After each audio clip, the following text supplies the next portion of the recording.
Hi everyone, എല്ലാവർക്കും നമസ്കാരം. അപ്പോൾ നമ്മുടെ ഇന്നത്തെ ക്ലാസ്സിലേക്ക് എല്ലാവർക്കും സ്വാഗതം.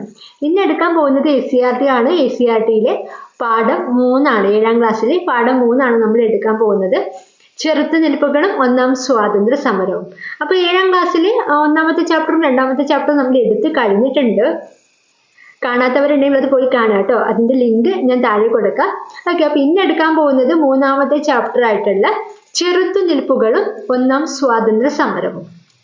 ഓക്കെ, നമുക്ക് ക്ലാസ്സിലേക്ക് കിടക്കാം. ചെറിയ ചെറിയ കണക്ഷൻസ് ഒക്കെ പറഞ്ഞിട്ടാണ് ക്ലാസ് മുന്നോട്ട് പോകുന്നത്. മിസ്സാക്കാതിരിക്കുക കേട്ടോ.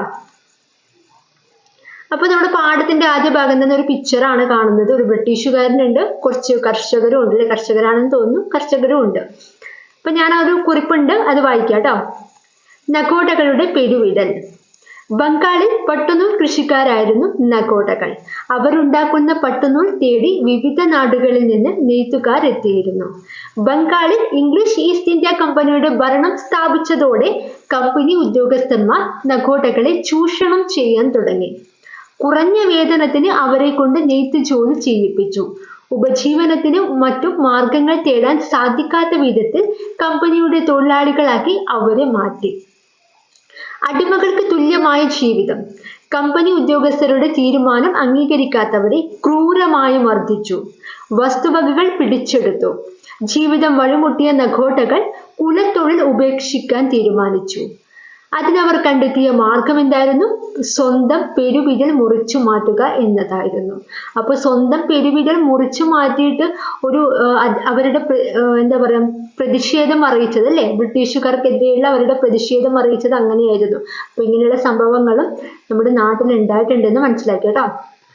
നെക്സ്റ്റ്, നഗോട്ടകളുടെ കഥ വായിച്ചല്ലോ. ഇത് ഒറ്റപ്പെട്ട സംഭവമായിരുന്നില്ല. പരമ്പരാഗത തൊഴിലുകളിൽ ഏർപ്പെട്ടിരുന്ന എല്ലാ വിഭാഗങ്ങളെയും കമ്പനി ഭരണം ബാധിച്ചിരുന്നു. അതിനെതിരെ ശക്തമായ രീതിയിൽ വ്യത്യസ്ത രൂപത്തിലുള്ള ചെറുത്തുനിൽപ്പുകൾ ഉയർന്നു വന്നു. ഏതെല്ലാം വിഭാഗങ്ങളായിരുന്നു കമ്പനി ഭരണത്തിന്റെ ചൂഷണത്തിന് ഇരയായവര്? അപ്പൊ മെയിനായിട്ട് ഇവർ 4 ആൾക്കാരെയാണ് പറയുന്നത്. ആദ്യം കർഷകർ, നെയ്ത്തുകാർ, കൈത്തൊഴിലുകാർ, ഗോത്രവർഗക്കാർ. അപ്പോൾ ഇനിയിപ്പോൾ നമ്മൾ പഠിക്കാൻ പോകുന്നത് ഈ 4 വിഭാഗങ്ങൾ എങ്ങനെയൊക്കെയാണ് ഇതിനിരയായത്, ചൂഷണം ഏറ്റുവാങ്ങിയതെന്നൊക്കെയാണ് നമ്മളിത് പഠിക്കാൻ പോകുന്നത് കേട്ടോ. ആദ്യത്തേത് കർഷകരാണ്. കർഷകർക്കെതിരെ ഓക്കെ, കർഷകർക്കെതിരെ എന്താണ് ബ്രിട്ടീഷുകാർ എന്തൊക്കെയാണ് ചെയ്തത് എന്നാണ് നമ്മൾ പഠിക്കാൻ പോകുന്നത്. ശ്രദ്ധിക്കുക. ബംഗാൾ കീഴടക്കിയതോടെ കമ്പനിയുടെ ശ്രദ്ധ സമ്പന്നമായ കാർഷിക മേഖലയിലേക്ക് തിരിഞ്ഞു.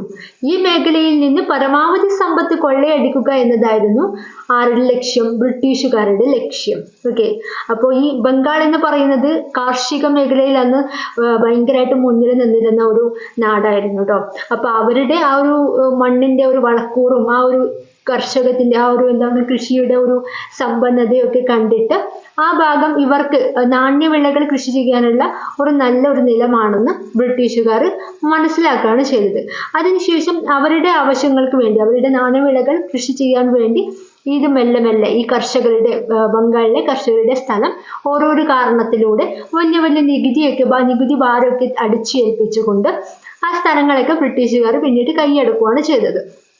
ഞാൻ പറയാം അതിനായി അവർ എന്തെല്ലാമാണ് ചെയ്തത് അല്ലെ, നമുക്ക് നോക്കാം. പോയിന്റ്സ് നോക്കാം. എന്താണ്? കർഷകർക്കുമേൽ അമിതമായ നികുതി ഭാരം അടിച്ചേൽപ്പിച്ചു അല്ലെ, അമിതമായ നികുതി ഭാരം അടിച്ചേൽപ്പിച്ചു. വരൾച്ചയോ വെള്ളപ്പൊക്കമോ മൂലം കൃഷി നശിച്ചാൽ പോലും നികുതി ഇളവ് നൽകിയിരുന്നില്ല. നികുതി പിടിച്ചെടുക്കാൻ ഇടനിലക്കാരെ, അതായത് ജമീന്ദാർമാരെ ചുമതലപ്പെടുത്തി. നികുതി പണമായി തന്നെ നൽകണം എന്നുള്ള ഒരു വ്യവസ്ഥ കൊണ്ടുവന്നു. പണത്തിനായി കർഷകർ പണം പലിശയ്ക്ക് കൊടുക്കുന്ന സഹുക്കളെ ആശ്രയിക്കേണ്ടി വന്നു. ഓക്കെ, അപ്പൊ ഈ ബ്രിട്ടീഷുകാർ ഭയങ്കരമായിട്ടുള്ള വലിയൊരു പൈസയായിരുന്നു നികുതിയായിട്ട് ഇവരുടെ തലയിൽ എന്താണ് അടിച്ചേൽപ്പിച്ചത്, കർഷകരുടെ തലയിൽ. ഓക്കെ, അപ്പൊ വരൾച്ചയും വെള്ളപ്പൊക്കം വന്നാൽ പോലും കൃഷി നശിച്ചാൽ പോലും നികുതി നിർബന്ധമായിട്ട് കൊടുക്കണം എന്നുള്ളൊരു രീതി അവർ കൊണ്ടുവന്നിട്ടുണ്ടായിരുന്നു, ബ്രിട്ടീഷുകാർ കൊണ്ടുവന്നു. അപ്പൊ അതോടുകൂടി എന്താണ് കൃഷി നശിച്ചാൽ എങ്ങനെയാണ് പൈസ കൊടുക്കുക അല്ലേ? അപ്പോൾ പക്ഷേ ഈ ബ്രിട്ടീഷുകാരുടെ ചൂഷണം ഭയന്നിട്ട് ഇവരെന്താണ് സഹുക്കൾ എന്നറിയപ്പെടുന്ന പലിശയ്ക്ക് അല്ലെ, പണം പലിശയ്ക്ക് കൊടുക്കുന്ന ആൾക്കാരുടെ കയ്യിൽ നിന്ന് പൈസ വാങ്ങിയിട്ട് ആർക്ക്? ബ്രിട്ടീഷ് കൊടുത്തു. അപ്പൊ ഈ ബ്രിട്ടീഷുകാർക്ക് എന്താ കാര്യം കൊടുത്തു കഴിഞ്ഞിട്ട് നമുക്ക് വലിയ കാര്യമൊന്നും ഇല്ലല്ലോ. അപ്പോൾ വീണ്ടും കൃഷിയൊക്കെ നശിച്ചു കഴിയുമ്പോൾ സ്വാഭാവികമായിട്ട് ഇവരുടെ സ്ഥലമൊക്കെ, കർഷകരുടെ സ്ഥലമൊക്കെ ഈ സഹുക്കളും ജമീന്ദാർമാരും ബ്രിട്ടീഷുകാരും ഒക്കെ കൈയടക്കി അവസാനം കർഷകർക്ക് ഒരു സ്ഥലം ഇല്ലാതായി. സ്വന്തം കൃഷിസ്ഥലം പോലും നഷ്ടപ്പെട്ടു. ആ ഒരു രീതി വന്നു. ഓക്കെ. ബംഗാളിലെ മണ്ണ് പരുത്തി, ചണം, നിലം എന്നിവ കൃഷി ചെയ്യാൻ ഏറ്റവും അനുയോജ്യമാണെന്ന് കണ്ടെത്തി. ആര്? കമ്പനി കണ്ടെത്തി. പരുത്തിയും ചണവും നിലവും ഇംഗ്ലണ്ടിലെ വ്യവസായങ്ങൾക്ക് ആവശ്യമായ പ്രധാന അസംസ്കൃത വസ്തുക്കളായിരുന്നു. അതുകൊണ്ട് പരുത്തിയുടെയും ചണത്തിന്റെയും കൃഷി വ്യാപിപ്പിക്കാൻ അവർ തീരുമാനിച്ചു. ഇതിനായി കർഷകരെ നിർബന്ധിച്ചു. പരമ്പരാഗതമായി ഭക്ഷ്യവിളകൾ മാത്രം ഉൽപ്പാദിപ്പിക്കുന്ന കൃഷിയിടങ്ങളിൽ പരുത്തിയുടെയും ചണത്തിന്റെയും നിലത്തിന്റെയും തോട്ടങ്ങളായി മാറി. കർഷകർക്ക് കൃഷിയിടങ്ങൾ എന്തായി? നഷ്ടപ്പെടുകയും അവർ തൊഴിലാളികളായി മാറുകയും ചെയ്തു. അല്ലെ, സ്വന്തം കൃഷിസ്ഥലത്തിന്റെ തന്നെ തൊഴിലാളികളായിട്ടാണ് പിന്നീട് കർഷകർ മാറിയിട്ടുള്ളത്. കാരണം ബ്രിട്ടീഷുകാർ ഒരു തന്ത്രത്തിലൂടെ അതൊക്കെ പിടിച്ചെടുത്തു. ഓക്കെ. ബംഗാളിലെ ഭരണം കമ്പനിയുടെ അധീനതയിലായതോടെ വിവിധ വിഭാഗങ്ങൾ അനുഭവിച്ച ദുരിതങ്ങൾ സംബന്ധിച്ച് ക്ലാസ് സെമിനാർ സംഘടിപ്പിക്കുക. ഓക്കെ. നെക്സ്റ്റ് വായിക്കാം. നെക്സ്റ്റ് ആരാണ്? ഗോത്ര ജനങ്ങൾക്കെതിരെയാണ് ബ്രിട്ടീഷുകാർ ഓരോ കാര്യങ്ങൾ ചെയ്തത്. അവ എന്തൊക്കെയാണെന്ന് നോക്കാം. കമ്പനിയുടെ ഇടപെടൽ കാർഷിക മേഖലയിൽ മാത്രമായിരുന്നില്ല. ഇന്ത്യയുടെ വനസമ്പത്ത് കൊള്ളയടിക്കുക എന്ന ലക്ഷ്യത്തോടുകൂടി അവർ വന നിയമങ്ങൾ ആവിഷ്കരിച്ചു. ഈ നിയമങ്ങൾ മുഖേന വനങ്ങൾ പൂർണ്ണമായും കമ്പനിയുടെ അധീനതയിലായി. പരമ്പരാഗതമായി വനങ്ങളെ ആശ്രയിച്ച് ജീവിച്ചിരുന്ന ഗോത്ര ജനതയെ ഇത് പ്രതികൂലമായി ബാധിച്ചു. അതോടെ ഗോത്ര ജനതയുടെ വനവിഭവ ശേഖരണവും പരമ്പരാഗത കൃഷിരീതിയുമെല്ലാം തടസ്സപ്പെട്ടു.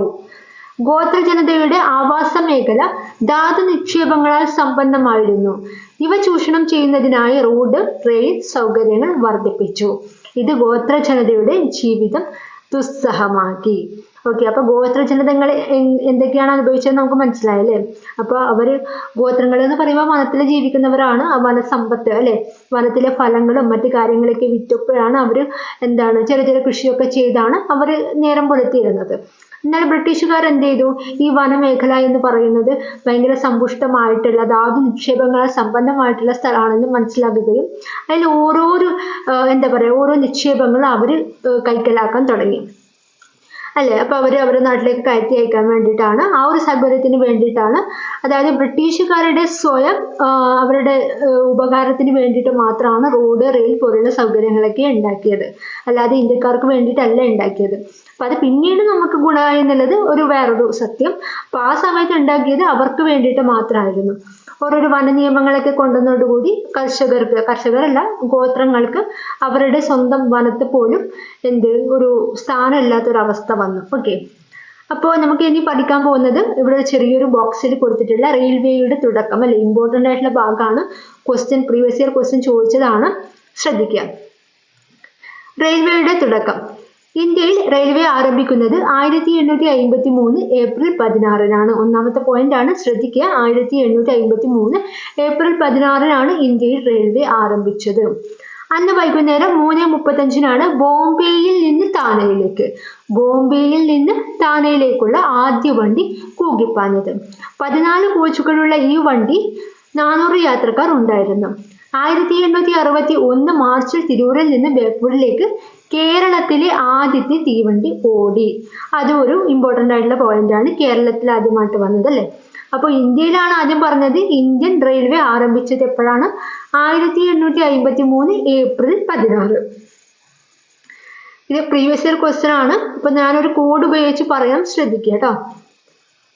1853 എന്നാണ്, അല്ലേ. 1853. ഈ 3 ഞാൻ എടുത്തത് നമ്മൾ ട്രെയിനിലൊക്കെ കയറിയവരാണല്ലോ എല്ലാവരും. അപ്പോൾ ട്രെയിനിൽ കയറുമ്പോൾ 3 പടി ഉണ്ടാവും, അല്ലേ. ഇനി 3 പടിയുണ്ട്. ആ പടി ചവിട്ടി കയറിയിട്ടാണ് നമ്മൾ ട്രെയിനിൽ കയറുക. അപ്പൊ 3 പടിയാണ് ഞാൻ 3 കണക്ട് ചെയ്തത്. ഓക്കെ. 1853. നെക്സ്റ്റ് ഏപ്രിൽ എന്നുള്ളത് ഞാൻ പ്രില്ലാണ് എടുത്തത്. നമ്മൾ പാത്രമൊക്കെ കഴുകുന്ന പ്രില്ലുണ്ടല്ലോ, ആ പ്രില്ലാണ് എടുത്തത്. നമ്മൾ പുതിയ വണ്ടിയാണ്, അല്ലെ. ഇന്ത്യയിലെ റെയിൽവേ ആരംഭിച്ചതാണ്. അപ്പൊ ആരംഭിക്കുന്ന സമയത്ത് നമുക്ക് ഭയങ്കര ക്ലീൻ ആക്കലായിരിക്കും, അല്ലേ. പുതിയൊരു സാധനം വാങ്ങി നമ്മൾ ഭയങ്കരമായിട്ട് സൂക്ഷിക്കുമല്ലേ, നല്ല വൃത്തി ക്ലീനൊക്കെ ആക്കി വെക്കും. അപ്പൊ നമ്മുടെ പുതിയ ട്രെയിൻ ക്ലീൻ ചെയ്തത് പ്രില്ല് ഉപയോഗിച്ചിട്ടാണെന്ന് വിചാരിക്കും. Frill April. എവിടെ നിന്നാണ് ക്ലീൻ ആക്കുന്നത്? ഒരു 6 എന്നാണ് ഒന്നും കൂടി വിചാരിക്കുക. 6 പുഴ. ഓക്കെ. 6 പുഴയായിട്ടാണ് എടുത്തത്. ഓക്കെ. അപ്പൊ എന്താണ് പറഞ്ഞത്? ഇന്ത്യയിലെ റെയിൽവേ, അല്ലെ, ഇന്ത്യയിൽ ആദ്യമായിട്ട് റെയിൽവേ ആരംഭിച്ചത് 1853. 3 സ്റ്റെപ്പ് ഉണ്ട്. പ്രില്ല്, അല്ലെ, ഏപ്രില്, 6. ഓക്കെ, പുതിയതാണ്. ഇന്ത്യയിലെ റെയിൽവേ ആരംഭിച്ചതാണ് പറയുന്നത്. ഇന്ത്യയിൽ ആദ്യമായിട്ട് റെയിൽവേ ആരംഭിച്ചത് എപ്പോഴാണ്? 1853 ഏപ്രിൽ 16. ഓക്കെ, പിന്നെ അടുത്ത പോയിന്റ് എന്താണ്? എവിടെ മുതൽ എവിടെ വരെയാണ് ആദ്യത്തെ ട്രെയിൻ ഓടിയത്? ബോംബെ മുതൽ താനെ വരെ. ബോംബെ ടു താനെ. അതൊന്ന് ഓർത്ത് വെക്കുക കേട്ടോ. Bombay to Thane. നെക്സ്റ്റ് 1861 മാർച്ചിൽ അല്ലെ തിരൂരിൽ നിന്ന് ബേപ്പൂരിലേക്ക് കേരളത്തിലെ ആദ്യത്തെ തീവണ്ടി ഓടി. കേരളത്തിലെ ആദ്യത്തെ തീവണ്ടി ഓടിയതാണ് 1861 അല്ലെ. നമ്മൾ 1853 പഠിച്ചു. ആ 53 ഒരു 8 കൂട്ടിയാൽ, 3 നമുക്ക് 8 ആക്കാലോ. ആ 8 കൂട്ടിയാൽ 1861 കിട്ടും. ആ രീതിയിലൊന്ന് ഓർത്താൽ മതി. എവിടെ മുതൽ എവിടെ വരാണ്? തിരൂർ മുതൽ ബേപ്പൂർ വരെ. 1861 മാർച്ചിൽ തിരൂരിൽ നിന്ന് ബേപ്പൂരിലേക്ക് കേരളത്തിലെ ആദ്യത്തെ തീവണ്ടി ഓടി. ഓക്കെ, ആ 2 വർഷവും പഠിച്ചു വെക്കണം. എവിടെ മുതൽ എവിടെ വരെയാണെന്നുള്ളതും പഠിച്ചു വെക്കണം കേട്ടോ. ഓക്കെ, നമുക്ക് നെക്സ്റ്റിലേക്ക് പോവാം. നെയ്ത്തുകാർക്കെതിരെ. നെക്സ്റ്റ് ബ്രിട്ടീഷുകാർ തിരിഞ്ഞത് നെയ്ത്തുകാർക്കെതിരെയാണ്. എന്തൊക്കെയാണ് ചെയ്തത് നോക്കാം. കമ്പനി ഭരണകാലത്ത് ഇന്ത്യയിൽ പരുത്തി കൃഷി വ്യാപകമായി എന്ന് നാം മനസ്സിലാക്കിയല്ലോ. എന്നാൽ അക്കാലത്ത് ഇന്ത്യയിൽ നിലനിന്നിരുന്ന കൈത്തറി മേഖല തകർച്ചയെ നേരിട്ടു. എന്തുകൊണ്ടായിരിക്കാം കൈത്തറി മേഖല തകർന്നത്?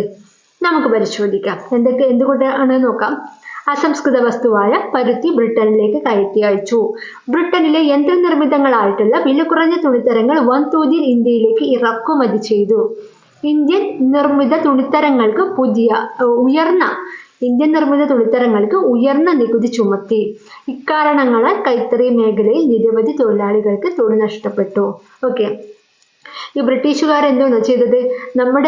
നമ്മളെ കർഷകരെ കൊണ്ട് പണിയെടുപ്പിച്ചു പരുത്തി ഉണ്ടാക്കി. ഓക്കെ, അതിനുശേഷം ഈ പരുത്തി എന്ത് ചെയ്തു? അവരുടെ നാട്ടിലേക്ക് ബ്രിട്ടനിലേക്ക് കയറ്റി അയച്ചു. അതിനുശേഷം അവിടെ യന്ത്രങ്ങൾ ഉണ്ടല്ലോ, അപ്പൊ ആ യന്ത്രങ്ങൾ കൊണ്ട് വില കുറഞ്ഞ ഒരുപാട് ഡ്രസ്സുകൾ ഉണ്ടാക്കി. അതിനുശേഷം അത് നമ്മുടെ ഇന്ത്യയെ തന്നെയാണ് അവർ കമ്പോളമായിട്ട് എടുത്തത്. ഇന്ത്യയിലേക്ക് തന്നെ ഇറക്കുമതി ചെയ്തു. അതും ചെറിയ വിലക്ക്, നികുതി പോലും ഇല്ലാതെ ചെറിയ വിലക്ക് ഇറക്കുമതി ചെയ്തു. അപ്പൊ സ്വാഭാവികമായിട്ട് ആൾക്കാർ എന്താ ചെയ്യാം? ചെറിയ വിലക്ക് കിട്ടുന്നതല്ലേ ആൾക്കാർ വാങ്ങുക. അങ്ങനെ ബ്രിട്ടീഷുകാരുണ്ടാക്കിയ യന്ത്രനിർമ്മിതമായിട്ടുള്ള തുണിത്തരങ്ങൾ വൻതോതിൽ ഇന്ത്യയിൽ ചെലവഴിക്കപ്പെട്ടു. ആ സമയത്തോ നമ്മൾ കൈകൊണ്ട് നെയ്തുണ്ടാക്കിയ കൈത്തറി ഡ്രസ്സുകളൊന്നും ആരും വാങ്ങാതെയായി. അങ്ങനെ കൈത്തറി മേഖല തകർന്നു. അതുപോലെ ഈ കൈത്തറി ഡ്രസ്സുകൾ ആൾക്കാർ വാങ്ങുന്നത് കൊണ്ട് തന്നെ ഈ ബ്രിട്ടീഷുകാർ എന്ത് ചെയ്തു? അതിന് ഉയർന്ന നികുതി ചുമത്തി. അതുകൊണ്ട് വലിയ പൈസയാണതിന്. ആരും വാങ്ങാതായി. അങ്ങനെ ആ ഒരു മേഖല മുഴുവനായിട്ടും തകരാൻ തുടങ്ങി. നഗോഡകളുടെ പ്രതിഷേധത്തിന്റെ പശ്ചാത്തലത്തിൽ അന്നത്തെ നെയ്ത്തുകാരുടെ പൊതുപ്രശ്നങ്ങൾ വിശദീകരിച്ച് സ്കിറ്റ് തയ്യാറാക്കും. ഓക്കെ, നെക്സ്റ്റ് കലാപങ്ങളിലേക്കാണ് പറയുന്നത്. ഓരോ ആൾക്കാരും കലാപങ്ങളിലേക്ക് ഇറങ്ങുന്നത്. അതാണ് ഇപ്പൊ കർഷകർ പറഞ്ഞു, നെയ്ത്തുകാര്, ഗോത്രവർഗക്കാര്, പിന്നെ ആരാണ്? കൈത്തറിക്കാര്. ഇങ്ങനെ ഓരോ ആൾക്കാരും എന്തിലേക്ക് ഇറങ്ങുകയാണ്? കലാപത്തിലേക്ക് ഇറങ്ങുകയാണ്. ശ്രദ്ധിക്കുക. കമ്പനി ഭരണത്തിന്റെ ഫലമായി ഉപജീവന മാർഗങ്ങൾ ഇല്ലാതായ വിഭാഗങ്ങൾ ഏതെല്ലാമെന്ന് നിങ്ങൾ മനസ്സിലാക്കിയല്ലോ. ഈ ജനവിഭാഗങ്ങൾ കമ്പനിക്ക് എതിരെയും അവരുടെ ഇടനിലക്കാരായി നിന്ന ജമീന്ദാർമാർക്കെതിരെയും കലാപങ്ങൾക്ക് തുടക്കമിട്ടു. ഓക്കെ, കലാപങ്ങളിലേക്ക് എല്ലാവരും വരാൻ തുടങ്ങി. സംഘടിത സ്വഭാവം ഉണ്ടായിരുന്നില്ലെങ്കിലും, അതായത് ഈ ഒരു കലാപത്തിന് സംഘടിത സ്വഭാവം ഉണ്ടായിരുന്നില്ല എന്നാണ് പറയുന്നത്. സംഘടിത സ്വഭാവം ഉണ്ടായിരുന്നില്ലെങ്കിലും ഇന്ത്യയുടെ വിവിധ പ്രദേശങ്ങളിൽ ഇത്തരം ചെറുത്തുനിൽപ്പുകൾ നടന്നിരുന്നു. കമ്പനി ഭരണം സ്ഥാപിതമായതോടൊപ്പം തന്നെ കാർഷിക കലാപങ്ങളും ആരംഭിച്ചു. ഇതിന് തെളിവായി 18ാം നൂറ്റാണ്ടിന്റെ അവസാനത്തിൽ ബംഗാളിൽ നടന്ന സന്യാസി കലാപവും ഫക്കീർ കലാപവും അല്ലെ, അതിനൊരു എക്സാമ്പിൾ ആണ്. 18ാം നൂറ്റാണ്ടിന്റെ അവസാനത്തിൽ ബംഗാളിൽ നടന്ന സന്യാസി കലാപവും ഫക്കീർ കലാപവും ഭയങ്കര ഇമ്പോർട്ടന്റ് ആണ്. എവിടെയാണ് നടന്നത് എന്നാണ് നിങ്ങൾ പഠിക്കേണ്ടത്. സന്യാസി കലാപം ബംഗാളിലാണ്, ഫക്കീർ കലാപവും ബംഗാളിലാണ്. കൃത്യമായിട്ട് എഴുതി വെക്കുക. സന്യാസി കലാപം നടന്നത് ബംഗാളിൽ, ഫക്കീർ കലാപവും ബംഗാളിൽ. നെക്സ്റ്റ് 19ാം നൂറ്റാണ്ടിൽ മലബാറിൽ കലാപങ്ങൾ പൊട്ടിപ്പുറപ്പെട്ടു. പാട്ടക്കുടിയന്മാരായ മാപ്പിളമാരായിരുന്നു ഈ കലാപങ്ങൾക്ക് നേതൃത്വം കൊടുത്തത്. ഈ കലാപങ്ങളെ മാപ്പിള കലാപങ്ങൾ എന്നാണ് പറയുന്നത്. ഓക്കെ, എന്താണ് പറഞ്ഞത്? 19ാം നൂറ്റാണ്ടിൽ മലബാറിൽ കലാപങ്ങൾ പൊട്ടിപ്പുറപ്പെട്ടു. എവിടെയാണ് മലബാർ? നമ്മുടെ കേരളത്തിലാണ് കേട്ടോ. കേരളത്തിലെ കാര്യമാണ് പറയുന്നത്. പാട്ടക്കുടിയന്മാരായ മാപ്പിളമാരായിരുന്നു ഈ കലാപങ്ങളിൽ നേതൃത്വം കൊടുത്തത്. അതുകൊണ്ട് തന്നെ ഈ കലാപങ്ങളെ മാപ്പിള കലാപങ്ങൾ എന്ന് പറയുന്നു. അപ്പൊ മാപ്പിള കലാപങ്ങൾ നടന്നത് മലബാറിലാണ്, ഓർക്കുക കേട്ടോ. ഇതേ കാലയളവിൽ ബംഗാളിൽ സമാന സ്വഭാവത്തിലുള്ള കലാപങ്ങൾ പൊട്ടിപ്പുറപ്പെട്ടു. ഇവിടെ ബംഗാളിൽ. ഓക്കെ, ഇവ ഫറാസി കലാപങ്ങൾ എന്നറിയപ്പെടുന്നു. അപ്പൊ നമ്മൾ 4 കലാപങ്ങളെയാണ് മെയിൻ ആയിട്ട് ഇവിടെ പഠിക്കേണ്ടത്. സന്യാസി കലാപം എവിടെയാണ്? ബംഗാളിലാണ്. സന്യാസി ബംഗാളി ആയിട്ടുള്ളത് സന്യാസിയാണെന്നൊക്കെ വിചാരിച്ചാൽ മതി. ബംഗാളി ആയിട്ടുള്ള സന്യാസി കലാപം ബംഗാളില്. നെക്സ്റ്റ് എന്താണ്? ഫക്കീർ കലാപം അല്ലെ. ഫക്കീർ കലാപം എവിടെയാണ് നടന്നത്? ബംഗാളിലാണ്. ബംഗാളിൽ ഫക്കീർ കലാപം ബംഗാളിൽ. നെക്സ്റ്റ് എന്താണ് പറഞ്ഞത്? മലബാർ കലാപം അല്ലെങ്കിൽ എന്താണ്? മാപ്പിള കലാപം അല്ലെ. മാപ്പിള കലാപം അതെവിടെയാണ് നടന്നത്? മലബാറിലാണ് നടന്നത്. ഇത് ലാസ്റ്റ് വൺ എന്താണ് പറഞ്ഞത്? ഫറാസി കലാപം, അതും ബംഗാളിലാണ്. അപ്പൊ പറഞ്ഞ 3 കലാപവും ബംഗാളിലാണ്. മാപ്പിള കലാപം മാത്രമാണ് മലബാറിലുള്ളത് കേട്ടോ. അപ്പൊ അതൊന്ന് നോട്ട് ചെയ്ത് പഠിക്കാം. കർഷകരെ കൂടാതെ ഗോത്രവർഗക്കാരും കമ്പനിക്കെതിരെ കലാപത്തിലേക്ക് ഏർപ്പെട്ടു. ഇത്തരത്തിൽ കലാപത്തിനിറങ്ങിയ ഗോത്ര വിഭാഗങ്ങളാണ് മറാത്തയിലെ ബീലുക്കൾ, അഹമ്മദാബാദിലെ കോലികൾ, ഛോട്ടാ നാഗ്പൂരിലെ കോളുകൾ, രാജ്മഹൽ കുന്നിലെ സന്താൾമാർ, വയനാട്ടിലെ കുറിച്യർ. ഇമ്പോർട്ടൻ്റ് ആയിട്ടുള്ള ഭാഗമാണ്, ചോദിച്ചിട്ടുണ്ട്. ചേരുംപടി ചേർക്കാനാണ് ചോദിച്ചത്. അപ്പൊ ഈ 5 കാര്യങ്ങളും നിങ്ങൾ മനസ്സിലാക്കി പഠിക്കുക കേട്ടോ. മറാത്തയിലെ ബീലുക്കളാണെന്നാ പറഞ്ഞത്. അപ്പൊ ബീലുക്കൾ എന്ന് പറയുമ്പോൾ നമുക്ക് ബീരുക്കളായിട്ട് എടുക്കാമല്ലോ. പേടിയുള്ളവർ ബീരുക്കൾ. അപ്പോൾ നമുക്ക് ഭീരു ആവുന്ന സമയത്ത് നമ്മൾ മറന്നു പോകും അല്ലേ. എക്സാമിനൊക്കെ പോയാലും നമ്മൾ പേടിച്ചു പോയി കഴിഞ്ഞാൽ നമുക്ക് പഠിച്ചതൊക്കെ മറന്നു പോകും അല്ലേ. അതുപോലെ ഒന്ന് ആലോചിക്കുക. ബീലുക്കൾ എന്ന് പറയുമ്പോൾ മറന്നു പോകുന്ന ആലോചിച്ച് കഴിഞ്ഞാൽ മറാത്തയിലെ ബീലുക്കളായിട്ട് കണക്ട് ചെയ്യാൻ പറ്റും. നെക്സ്റ്റ് അഹമ്മദാനഗറിലെ കോലികൾ. അഹമ്മദാനഗറിലെ കോലികളാണ് അല്ലേ. അപ്പൊ അമ്മ കോലു എടുത്ത് തല്ലാൻ വരുന്നൊക്കെ ഒന്ന് ആലോചിക്കുക. അമ്മയാണ് എടുക്കുന്നത്. അമ്മ കോലു എടുത്ത് തല്ലാൻ വരുന്നില്ല രീതിയിൽ ആലോചിക്കുക. അഹമ്മദാനഗറിലെ കോലികൾ. നെക്സ്റ്റ് ഛോട്ടാ നാഗ്പൂരിലെ കോളുകൾ.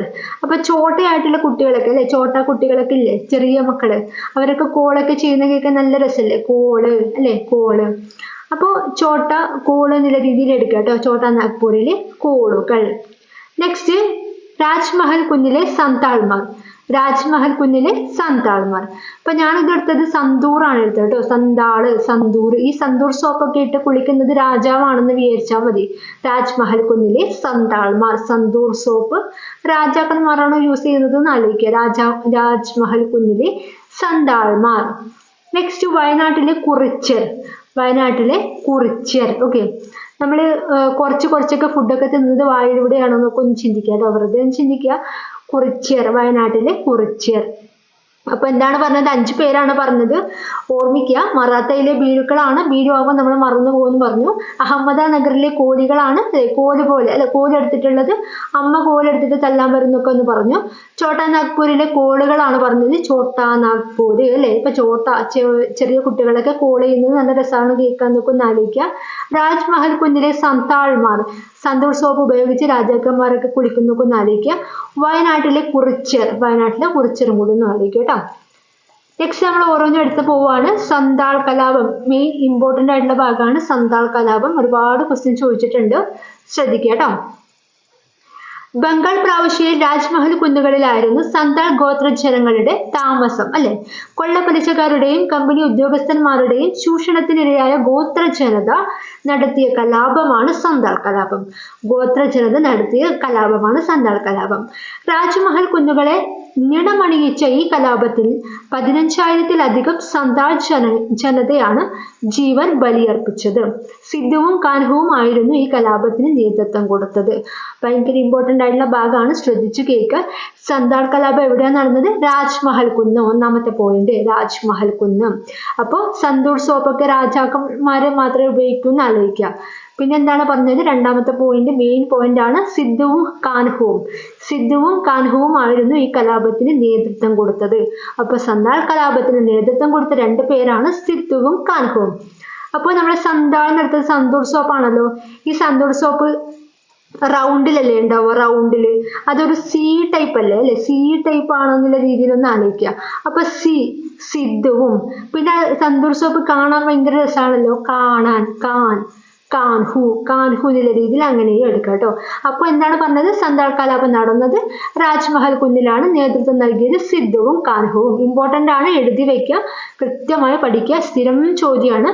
ഓക്കെ, നെക്സ്റ്റ് സന്താൾ ഓക്കെ കുറിപ്പ് തയ്യാറാക്കുക. ഓക്കെ, അപ്പൊ ഈ ഒരു ഭാഗത്ത് നിന്ന് 2 പോയിന്റ് ആണ് മെയിനായിട്ട് നോക്കേണ്ടത്. അധികാരം നഷ്ടപ്പെട്ട നാട്ടുരാജാക്കന്മാരും ഭൂപ്രഭുക്കന്മാരുമാണ് കലാപത്തിനിറങ്ങിയ മറ്റൊരു വിഭാഗം. ഇത്തരം കലാപങ്ങൾക്ക് നേതൃത്വം കൊടുത്ത ചിലരാണ് നമ്മൾ താഴെ കൊടുത്തിരിക്കുന്നത്. ഔദിലെ രാജാ ചേതു സിംഗ്, തിരുനെൽവേലിയിലെ വീരപാണ്ഡ്യ കട്ടബൊമ്മൻ, ശിവഗംഗയിലെ മരുത് പാണ്ഡ്യൻ, മലബാറിലെ പഴശ്ശിരാജ, കർണാടകയിലെ കിട്ടൂർ ചെന്നമ്മ എന്നല്ല ചിന്നമ്മ എന്നാണ് കേട്ടോ, ചിന്നമ്മ, തിരുവിതാംകൂറിലെ വേലുത്തമ്പി ദളവ, കൊച്ചിയിലെ പാലിയത്തച്ഛൻ. അപ്പൊ ഇത് കൃത്യമായിട്ട് പഠിക്കുക. ഔദിലെ രാജാ ചേതു സിംഗ്, തിരുനെൽവേലിയിലെ വീരപാണ്ഡ്യ കട്ടബൊമ്മൻ. ഈ തിരുനെൽവേലി എന്ന് പറയുമ്പോൾ നമ്മൾ വേലിയൊക്കെ ഇല്ലേ, നമ്മൾ വീട്ടിന്റെ വേലിയൊക്കെ കെട്ടൂലേ, അപ്പൊ വേലിയിൽ ഭയങ്കര വേലി വീഴാതിരിക്കാൻ ഒരു കട്ട സാധനം വെക്കുന്നൊക്കെ ഒന്ന് വിചാരിക്കുക, അല്ലെ എന്തെങ്കിലും വെക്കുന്നൊക്കെ ഒന്ന് വിചാരിക്കുക കേട്ടോ. അല്ലെങ്കിൽ വേലിയൊക്കെ എന്താ പറയാ, ഇനി കണ്ണു കൊള്ളാതിരിക്കാൻ ബൊമ്മയൊക്കെ വെക്കൂലേ, ഈ പുതിയ വീടൊക്കെ ആണെങ്കിൽ ബൊമ്മയൊക്കെ വെക്കാറില്ലേ, അതുപോലെ വേലിയിൽ ഒരു ബൊമ്മ വെച്ചു എന്നൊക്കെ ഒന്ന് വിചാരിക്കുക കേട്ടോ. തിരുനെൽവേലിയിലെ വീരപാണ്ഡ്യ കട്ടബൊമ്മൻ, മറക്കരുത്, ചോദിച്ച ക്വസ്റ്റ്യൻ ആണ്. ശിവഗംഗയിലെ മരുത് പാണ്ഡ്യൻ. അപ്പൊ ഞാനിത് ഗംഗാ നദിയിൽ ഒരുപാട് മരതകം ഉണ്ടെന്നൊക്കെ ആലോചിക്കുക കേട്ടോ. ഗംഗാ നദിയിൽ ഒരുപാട് മരതകം ഉണ്ട് എന്നൊക്കെ ഒന്ന് ആലോചിക്കുക. മരതകം, മരുത് പാണ്ഡ്യൻ. മലബാറിലെ പഴശ്ശിരാജ അറിയുന്നതായിരിക്കും. കർണാടകയിലെ കിട്ടൂർ ചിന്നമ്മ. കർണാടകയിലാണ് ചിന്നമ്മയൊക്കെ വരുന്നത്, കാറിലാണെന്നൊക്കെ ഒന്ന് ആലോചിക്കുക കേട്ടോ. ചിന്നമ്മ വരുന്നത് കാറൊക്കെ കിട്ടിയിട്ടേ വരും എന്നൊക്കെ ഒന്ന് ആലോചിക്കുക. കാറ് കിട്ടിയിട്ടേ വരും. കിട്ടൂർ ചിന്നമ്മ. ഓക്കെ, തിരുവിതാംകൂറിലെ വേലുത്തമ്പി ദളവ. നെക്സ്റ്റ് കൊച്ചിയിലെ പാലിയത്തച്ഛൻ. അതൊന്ന് ഓർത്ത് വയ്ക്കണം, കൊച്ചിയിലാണ് പാലിയത്തച്ഛൻ കേട്ടോ. അപ്പൊ കൊച്ചുങ്ങളാണ് പാല് കുടിക്കാനൊന്ന് ആലോചിച്ചാൽ മതി. അപ്പൊ കൊച്ചിയിലാണ് പാലിയത്തച്ഛൻ എന്നുള്ളത് ഒരു ഓർമ്മ വരും. കൊച്ചിയിലെ മന്ത്രിയാണ് പാലിയത്തച്ഛൻ. അതുപോലെ തിരുവിതാംകൂറിലെയും മന്ത്രിയാണ്, ദളവയാണ് വേലുത്തമ്പി ദളവ. ഓക്കെ, അപ്പൊ നെക്സ്റ്റ് വായിക്കാം. കേരളത്തിലെ കലാപങ്ങളാണ് നമ്മൾ പറയാൻ പോകുന്നത്. ബ്രിട്ടീഷുകാർക്കെതിരെ കേരളത്തിൽ നടന്ന പ്രധാന ചെറുത്തുനിൽപ്പുകളിൽ ഒന്നായിരുന്നു പഴശ്ശി സമരങ്ങൾ. വടക്കേ മലബാറിലെ കോട്ടയം മേഖലയിൽ നികുതി പിരിക്കാനുള്ള അവകാശം തടഞ്ഞതാണ് പഴശ്ശിരാജയെ യുദ്ധം ചെയ്യാൻ പ്രേരിപ്പിച്ചത്. വയനാടൻ വനങ്ങൾ കേന്ദ്രീകരിച്ച് ബ്രിട്ടീഷുകാർക്കെതിരെ ഒളിപ്പോര് നടത്തിയത് പഴശ്ശിരാജയാണ്. അപ്പൊ ഇമ്പോർട്ടൻ്റ് ആയതാണ്, വയനാടൻ വനങ്ങളിൽ കേന്ദ്രീകരിച്ചാണ് പഴശ്ശിരാജ ഒളിപ്പോര് നടത്തിയത്. ഓക്കെ, ഈ പഴശ്ശിരാജയുടെ പ്രധാന സ്ഥലം എന്ന് പറയുന്നത് കോട്ടയമാണ്. കോട്ടയം മേഖലയിലാണ് അദ്ദേഹത്തിന്റെ സ്ഥലം. അപ്പോൾ അദ്ദേഹത്തിന് പിന്നീട് അവിടെ ബ്രിട്ടീഷുകാരൊക്കെ കയ്യേറി അദ്ദേഹം ഒളിച്ചു താമസിക്കാൻ തുടങ്ങി. എവിടെയാണ്? വയനാട്ടിലാണ്. നമ്മൾ ആ സിനിമ കണ്ടില്ലേ, പഴശ്ശിരാജ കേരളവർമ്മ സിനിമ ഇല്ലേ, 2009 ഇറങ്ങിയത് ആ സിനിമ. അപ്പൊ ആ സിനിമ കണ്ടു കഴിഞ്ഞാൽ ഓൾമോസ്റ്റ് എല്ലാ കാര്യങ്ങളും നമുക്ക് മനസ്സിലാവും കേട്ടോ. അപ്പൊ ഒന്ന് സിനിമ കാണാത്തവരുണ്ടെങ്കിൽ ഒന്ന് കാണാം കേട്ടോ പോയിട്ട്. അപ്പൊ നമുക്ക് ആൾക്കാരുടെ പേരും ഒക്കെ ഒന്ന് മനസ്സിലേക്ക് വരും. അപ്പൊ പിന്നീട് പഴശ്ശിരാജ എന്താണ് ചെയ്തത്? വയനാടൻ കാടുകളിലാണ് ഒളിച്ചു താമസിച്ച് ഒളിപ്പോര് നടത്തിയത്. ഓക്കെ, ആ സമയത്താണ് തലക്കൽ ചന്തു ഒക്കെ കണ്ടുമുട്ടിയതും. തലക്കൽ ചന്തു ഒക്കെ ഭയങ്കരമായിട്ട് നമ്മൾ ആ സിനിമ കണ്ടാൽ മനസ്സിലാവും കേട്ടോ. ഓക്കെ, തലക്കൽ ചന്തുവായിട്ട് ആരാണോ, ബിജു ആരോ ഉണ്ടായിരുന്നുണ്ട്, നമുക്ക് നോക്കാം. മനോജ് കെ ജയനാണ് തോന്നുന്നു. ഓക്കെ, അപ്പൊ എന്താണ് പറയുന്നത്? തലക്കൽ ചന്തു, കൈതേരി അമ്പു, എടച്ചേന കുങ്കൻ, അത്തൻ, ഗുരുക്കൾ എന്നിവയുടെ നേതൃത്വത്തിലാണ് പടയാളികളായിട്ട് ഉണ്ടായിരുന്നത്, സഹായിച്ചത്, പഴശ്ശിരാജയെ സഹായിച്ചത്. അപ്പൊ ഞങ്ങളുടെ പേരുകൾ ഇമ്പോർട്ടൻ്റ് ആണ്, ചോദിച്ചതാണ്. തലക്കൽ ചന്തു അല്ലെ, കൈതേരി അമ്പു, എടച്ചേന കുങ്കൻ, അത്തൻ, ഗുരുക്കൾ. അപ്പൊ പഴശ്ശിരാജ എന്നുള്ളത് നമുക്ക് പഴമായിട്ട് എടുക്കാലോ. ഈ പഴക്ക് ചവിട്ടി വീണ തലയടിച്ച് വീഴുന്ന ആലോചിക്കുക, തലക്കൽ ചന്തു. പിന്നെ ഒരു പഴമാണ്, അപ്പൊ ഒരു കൈതച്ചക്കേന്റെ പഴന്നോ അങ്ങനെ എന്തോ ഒന്ന് ആലോചിക്കുക കേട്ടോ. അപ്പൊ കൈതേരി അമ്പു കിട്ടും, കൈതച്ചക്കപ്പഴം കൈതേരി അമ്പു എന്നുള്ള രീതിയിൽ കിട്ടും. എടച്ചേന കുങ്കൻ, ഒരു ചേന വന്നു അവിടെ അല്ലേ, അപ്പൊ ചേനയായിട്ട് കണക്ട് ചെയ്യുക. ദെൻ അത്തൻ ഗുരുക്കൾ, ഒരു അത്തറും കൂടി, അത്തറൊക്കെ തേച്ചിട്ടാണ് പഴശ്ശിരാജ യുദ്ധത്തിന് പോകുന്നതൊക്കെ ഒന്ന് വെറുതെ ഒന്ന് ആലോചിക്കുക. അപ്പൊ നമുക്ക് അദ്ദേഹത്തിന് സഹായിച്ച വ്യക്തികളായിട്ട് എന്താണ് അത്തർ അല്ലെ, അത്തൻ ഗുരുക്കള്, എടച്ചേന കുങ്കൻ ചേന, കൈതേരി അമ്പു, തലക്കൽ ചന്തു എന്നൊക്കെ കിട്ടും. 4 പേരും പഠിച്ചു വെക്കുക കേട്ടോ. ബ്രിട്ടീഷ് വിരുദ്ധ പോരാട്ടങ്ങൾക്ക് തിരുവിതാംകൂറിൽ നേതൃത്വം നൽകിയ ദളവയാണ് വേലുത്തമ്പി ദളവ. ഈ വേലുത്തമ്പി ദളവ ആരുടെയാണ്? അവിട്ടം തിരുനാളിന്റെ ദളവയായിരുന്നു. ഓക്കെ, അവിട്ടം തിരുനാളിന്റെ ദളവയായിരുന്നു. ഓക്കെ, ആര്? തിരുവിതാംകൂറിലെ അവിട്ടം തിരുനാൾ എന്ന രാജാവിന്റെ ദളവയായിരുന്നു നമ്മുടെ വേലുത്തമ്പി ദളവ. 1809 അദ്ദേഹം മരണപ്പെട്ടിട്ടുണ്ടായിരുന്നു. അദ്ദേഹം ആത്മഹൂതി ചെയ്തതാണ്. ഓക്കെ, നമുക്ക് അതിനെ കുറിച്ചൊക്കെ പഠിക്കാനുണ്ട്, നമുക്ക് പിന്നീട് പഠിക്കാം കേട്ടോ. ഇംഗ്ലീഷ് ഈസ്റ്റ് ഇന്ത്യ കമ്പനിയുടെ നിരന്തരം ഇടപെടൽ ദളവയുടെ ഭരണം തടസ്സപ്പെടുത്തി. ഇത് ബ്രിട്ടീഷ് ആധിപത്യത്തിനെതിരെ തിരിയാൻ അദ്ദേഹത്തെ പ്രേരിപ്പിച്ചു. കൊച്ചിയിലെ മന്ത്രിയായിരുന്ന പാലിയത്തച്ഛനായിരുന്നു നമ്മുടെ ദളവയുടെ ഒരു സഹായി എന്ന് പറയുന്നത്, സഹായിച്ചത്. 1809 കുണ്ടറയിൽ വച്ച് ബ്രിട്ടീഷുകാർക്കെതിരെ പോരാടാൻ വേലുത്തമ്പി ആഹ്വാനം ചെയ്തു. ആ സമയത്താണ് കുണ്ടറ വിളംബരമൊക്കെ ഉണ്ടായത്. 1809 കുണ്ടറ വിളംബരം ഉണ്ടായത്. പ്രശസ്തമായൊരു വിളംബരമാണ്. ആ വർഷം ഓർമ്മിച്ച് വെക്കാൻ ചോദിച്ചതാണ് PSC. 1809 കുണ്ടറ വിളംബരം. അപ്പൊ വിളംബരമൊക്കെ ചെയ്യുന്നത് വലിയ സൗണ്ടിലൊക്കെ ആയിട്ടല്ലേ, അപ്പൊ ഭയങ്കര സൗണ്ട് എന്നുള്ള രീതിയിൽ വലിയ ഒരു 9 ആയിട്ട് എടുക്കുക അല്ലെ. 1809 എന്നുള്ള രീതിയിൽ എടുക്കുക കേട്ടോ. ഈ വലിയ കാര്യങ്ങളൊക്കെ പറയുമ്പോൾ നമ്മൾ 9 വലിയൊരു സംഖ്യയല്ലേ 9, ബാക്കിയുള്ള സംഖ്യയുമായിട്ട് താരതമ്യം ചെയ്യുമ്പോൾ വലിയൊരു സംഖ്യയല്ലേ. അപ്പോൾ ഒരു 9 എന്നുള്ള രീതിയിൽ എടുത്തു കഴിഞ്ഞാൽ 1809 എന്നുള്ള രീതിയിൽ കുണ്ടറ വിളംബരം നമുക്ക് എടുക്കാൻ പറ്റും. അങ്ങനെ ഈ കുണ്ടറ വിളംബരത്തിന് ശേഷമാണ് നമ്മുടെ ദളവ മരിച്ചത് കേട്ടോ, ആത്മഹത്യ ചെയ്തത്. ബ്രിട്ടീഷുകാരുടെ ആക്രമണം ശക്തിപ്പെടുത്തി അദ്ദേഹത്തിന്റെ നീക്കങ്ങൾ പരാജയപ്പെടുത്തി. ഓക്കെ, ബ്രിട്ടീഷുകാർ അങ്ങനെ അദ്ദേഹത്തെയും സൈഡാക്കി. നെക്സ്റ്റ് 1857 ഒന്നാം സ്വാതന്ത്ര്യ സമരം. ഓക്കെ, അപ്പൊ ഇപ്പം ചൂഷണത്തിന് ഒരുവിധം എല്ലാ ആൾക്കാരും ചൂഷണത്തിന് വിധേയമായിട്ടുണ്ട് അല്ലെ. അപ്പൊ ഇവരൊക്കെ ചേർന്നിട്ട് എന്ത് ചെയ്തു? ബ്രിട്ടീഷുകാർക്കെതിരെ ഒന്നിച്ച് പോരാടി. അപ്പോൾ അതൊരു സമരമായിട്ടാണ് അറിഞ്ഞത്. 1857 ഒന്നാം സ്വാതന്ത്ര്യ സമരം. നമുക്ക് വായിക്കാം, കുറച്ച് കാര്യങ്ങളും കൂടി പറയാനുണ്ട് കേട്ടോ. ഇന്ത്യയിലെ വിവിധ വിഭാഗങ്ങൾ നടത്തിയ ഒറ്റപ്പെട്ട ചെറുത്തുനിൽപ്പുകളെ കുറിച്ച് നമ്മൾ മനസ്സിലാക്കിയല്ലോ. അവയാണ് കമ്പനി പട്ടാളം അടിച്ചമർത്തി. ഇവയൊക്കെ എന്ത് ചെയ്തു? കമ്പനി പട്ടാളം അടിച്ചമർത്തിയിട്ടുണ്ടായിരുന്നു.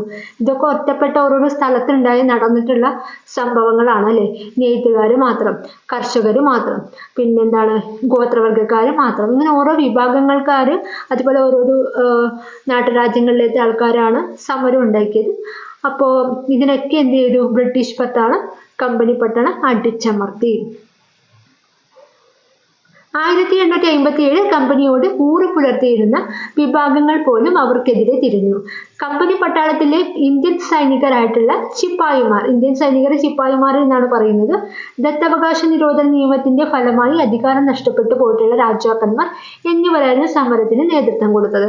അപ്പൊ ഓൾമോസ്റ്റ് എല്ലാവരും കൂടി, അതായത് രാജാക്കന്മാർ കൂടി, ദത്തവകാശ നിരോധന നിയമം, പിന്നെന്താണ് സൈനിക സഹായ വ്യവസ്ഥയോടുകൂടി ഒരുപാട് ആൾക്കാർക്ക് രാജപദവിയൊക്കെ രാജ്യം നഷ്ടപ്പെട്ടില്ലേ. അപ്പോൾ അവരൊക്കെ കൂടി, അതുപോലെ സൈനികരും ഉണ്ടായിരുന്നു. പണ്ട് കാലത്ത്, അതായത് ബ്രിട്ടീഷ് ഉണ്ടാകുന്ന സമയത്ത് നമ്മുടെ ശിപ്പായിമാർ എന്ന് പറയുന്നത് ഇന്ത്യൻ സൈനികരാണ്. അവരായിരുന്നു അവരുടെ സൈന്യത്തിൽ കൂടുതൽ ഉണ്ടായിരുന്നത്. ഏകദേശം ഒരു 90% ഇന്ത്യക്കാരായിരുന്നു സൈന്യത്തിലെ ശിപ്പായിമാരായിട്ട് ഉണ്ടായിരുന്നത്. ബാക്കി ഒരു 10%, വളരെ തുച്ഛമായ ശതമാനം മാത്രം ബ്രിട്ടീഷുകാർ ഉണ്ടായിരുന്നുള്ളൂ.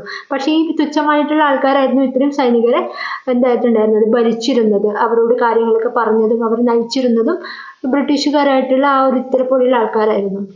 ഓക്കെ, അവർ ഭയങ്കരമായിട്ട് ചൂഷണം ചെയ്തിരുന്നു. നമ്മുടെ സൈനികരെ ഭയങ്കരമായിട്ട് ചൂഷണം ചെയ്തിരുന്നു. ഓക്കെ, അതുകൊണ്ടാണ് ഈ സൈനികർ പിന്നീട് ഈ ബ്രിട്ടീഷുകാർക്കെതിരെ തിരിഞ്ഞത്. ശിപ്പായിമാരുടെ ജീവിതം പരദയനീയമായിരുന്നു. തുച്ഛമായ വേതനം, ദീർഘനേരമുള്ള ജോലി, അവധിയില്ലായ്മ, അടിമകളോട് എന്ന പോലുള്ള മേലുദ്യോഗസ്ഥരുടെ പെരുമാറ്റം, മോശമായ ഭക്ഷണം. ഓക്കെ, മേൽപ്പറഞ്ഞ കാരണങ്ങളാൽ ശിപ്പായിമാർ അസംതൃപ്തരായിരുന്നു. ഈ അവസരത്തിലാണ് പട്ടാളക്കാർക്കിടയിൽ പുതിയ തരം എൻഫീൽഡ് തോക്കുകൾ വിതരണം ചെയ്തത്. ഈ തോക്കിൽ ഉപയോഗിക്കേണ്ട തിര, അതായത് വെടിയുണ്ട, സവിശേഷതയുള്ളതായിരുന്നു. ഇവ നിർമ്മിക്കപ്പെട്ടത് പശുവിന്റെയും പന്നിയുടെയും കൊഴുപ്പുകൾ ഉപയോഗിച്ചാണെന്ന് ഒരു വാർത്ത ആ ഒരു സമയത്ത് പരന്നിട്ടുണ്ടായിരുന്നു. ഓക്കെ, കൂടാതെ ശിപ്പായിമാർക്ക് വിതരണം ചെയ്തിരുന്ന റൊട്ടി എല്ലുപൊടി ചേർത്ത ഗോതമ്പ് പൊടി കൊണ്ടുണ്ടാക്കിയതാണെന്ന് വാർത്തയും പറഞ്ഞു. അതായത് അഭ്യൂഹങ്ങൾ പറഞ്ഞു. ഈ ശിപ്പായിമാര് ഭൂരിഭാഗവും വെജിറ്റേറിയൻ ആയിരുന്നു ആ സമയത്ത്, വെജിറ്റേറിയൻ. അപ്പൊ ആ സമയത്ത് ഇവർക്ക് ഈ ചിക്കനും ഈ സംഭവങ്ങളൊന്നും തിന്നാൻ പാടില്ല, മൃഗത്തിന്റെ സംഭവങ്ങളൊന്നും തിന്നാൻ പാടില്ല എന്നുള്ളൊരു റൂള് വിചാരിച്ചിട്ടുള്ള ആൾക്കാരായിരുന്നു. നാട്ടിൻപുറത്തുള്ള ആൾക്കാരല്ലേ ഈ ഇതിലൊക്കെ വരിക. അപ്പൊ അപ്പം അങ്ങനെയുള്ള കുറച്ച് കാര്യങ്ങളൊക്കെ ഉണ്ടായിരുന്നു. പക്ഷേ ഇത് പെട്ടെന്ന് അഭ്യൂഹം പറയുന്നതോടുകൂടി, അതായത് എൻഫീൽഡ് തോക്ക്, ഇത് വായ് കൊണ്ട് ഇങ്ങനെ ഈ തോക്ക് എന്ന് പറയുന്നത്, ആ സമയത്ത് തോക്ക് എന്ന് പറയുന്നത് നമ്മൾ വായ് കൊണ്ട് കടിച്ച് വലിച്ചിട്ട് അത് ഓണാക്കണ്ടോ, അങ്ങനെ സംതിങ് ഉണ്ട്, അങ്ങനെ എന്തോ ഉണ്ട്. അപ്പം അങ്ങനെ ചെയ്യേണ്ടത്. അപ്പം ഈ മൃഗത്തിന്റെ കൊഴുപ്പ്, പശുവിന്റെ പന്നിയുടെ കൊഴുപ്പ് എന്നൊക്കെ പറയുമ്പോൾ അത് വായിലാവൂലേ, അപ്പം അത് അവർക്കൊരു ഹറാമ പോലെ ഒരു ഇഷ്ടപ്പെടാത്തൊരു രീതിയാണ്. അപ്പം അതിനെതിരെയാണ് ഇവർ ശബ്ദം ഉയർത്തിയത്.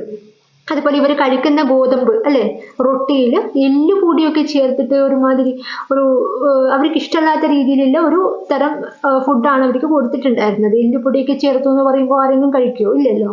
അപ്പൊ ഇതിനൊക്കെ എതിരായിട്ടാണ് ഈ സൈനികർ പെട്ടെന്ന് അങ്ങ് ക്ഷോഭിതമായിട്ട് വന്നത്.